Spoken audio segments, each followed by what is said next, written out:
जिनधरं नागयज्ञोपवीतं पाशाङ्कुशाभयवरप्रदशूलपाणिं श्रीकाणिपाकपुरपतिं भज विघ्ननाथम्। श्रीशङ्खलिखितवरसोदरशिष्टरक्षम् महिमान्वित तव नाम स्मरणतृप्तम्। सकलोपनिषत्सारदायक चिरन्तनत्वम् श्रीकाणिपाकपुरपतिं भज विघ्ननाथम्।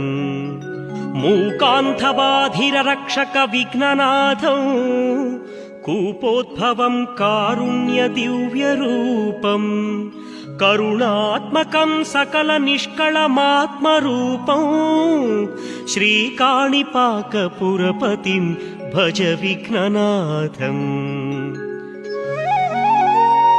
करुणामयं श्रीमद्